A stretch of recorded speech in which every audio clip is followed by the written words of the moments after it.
Salam sejahtera untuk kita semua. Suasana Paskah masih segar. Minggu lalu kita merayakan kebangkitan Tuhan Yesus. Tapi hari ini saya ingin mengajak kita membawa semangat Paskah itu masuk ke ruang hati yang paling dalam. Mari sebelumnya kita berdoa terlebih dahulu.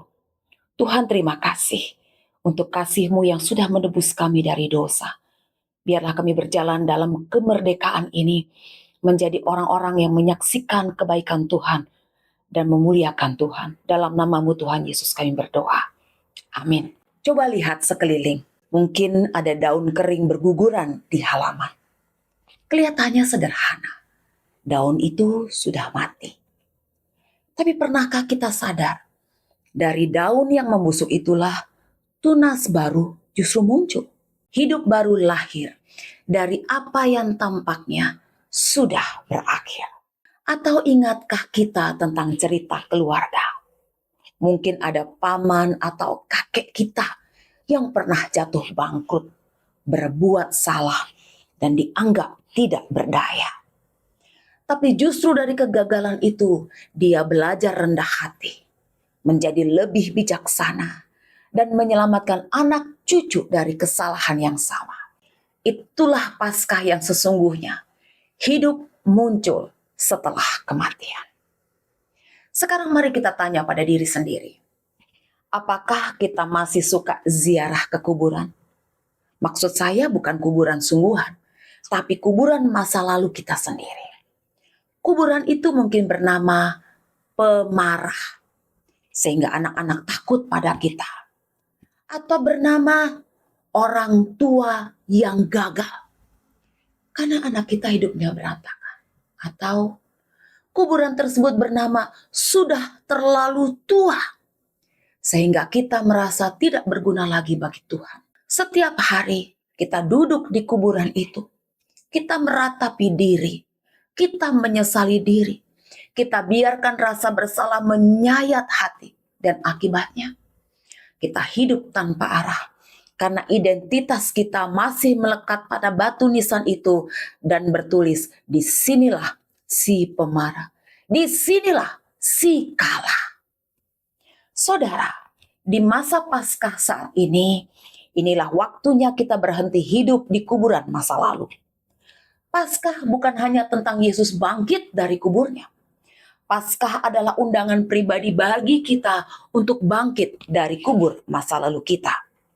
Mari kita buka Roma pasal 6 ayat yang keempat. Di situ dikatakan, dengan demikian kita telah dikuburkan bersama-sama dengan Dia oleh baptisan dalam kematian, supaya sama seperti Kristus telah dibangkitkan dari antara orang mati oleh kemuliaan Bapa, demikian juga kita akan hidup dalam hidup yang baru.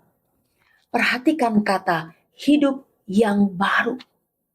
Ini bukan masalah tambalan cat di atas tembok lama yang kusam. Bukan. Bukan juga tentang renovasi rumah yang tua. Ini adalah rumah baru dengan kualitas yang berbeda total. Tuhan tidak hanya memperbaiki kita, Dia memberi kita DNA baru.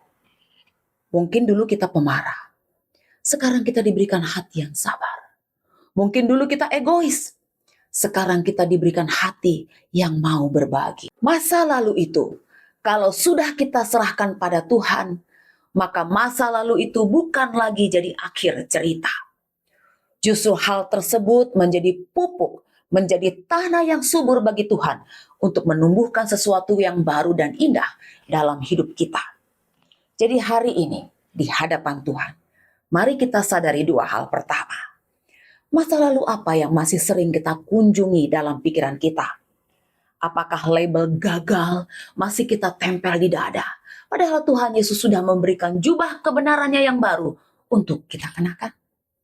Kedua, jika Tuhan sudah menjamin hidup yang baru, apa tujuan baru yang bisa kita mulai minggu ini? Mungkin ada hal-hal kecil yang dulu terasa mustahil saat kita masih terkubur masa lalu. Misalnya, minggu ini aku mau mulai jadi pendengar yang baik untuk pasangan tanpa memotong omongan. Atau Minggu ini aku mau mendengar omelan orang tua tanpa membantah. Atau minggu ini aku mau kembali membuka Alkitab keluarga, baca satu ayat yang pendek dan berdoa bersama. Saudara, kubur Yesus itu sudah kosong karena dia hidup. Sekarang, biarlah kubur masa lalu kita juga kosong. Tidak usah diziarahi lagi, tidak usah ditangisi lagi. Tinggalkan masa lalu itu. Beranikah kita saat ini juga berbisik pada Tuhan? Tuhan, bersamamu yang bangkit, aku juga bangkit dari, sebutkan saudara dalam hati. Apakah itu bentuk kepahitan, kemalasan, trauma? Sebutkan saja di hadapannya.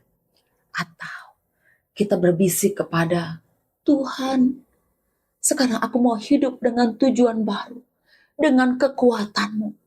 Aku mau menjadi, saudara sebutkan apa tujuanmu. Apakah engkau ingin menjadi suami yang sabar, ibu yang ceria, anak yang penurut untuk keluargamu? Sebutkanlah di hadapan Tuhan. Keluarga yang dikasihi Tuhan, kebangkitan Kristus bukan berita usang. Kebangkitannya selalu menjadi kabar baik hingga hari ini.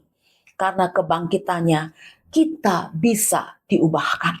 Kita bisa bangkit dan kita bisa memulai hidup yang baru. Selamat menjalani hidup baru. Tuhan Yesus memberkati. Mari kita berdoa. Bapa di surga, terima kasih untuk kekuatan yang baru. Iman yang terus dikuatkan untuk menghadapi masa depan bersama dengan Tuhan. Terima kasih Bapa. Di dalam namamu Tuhan Yesus kami bersyukur. Amin.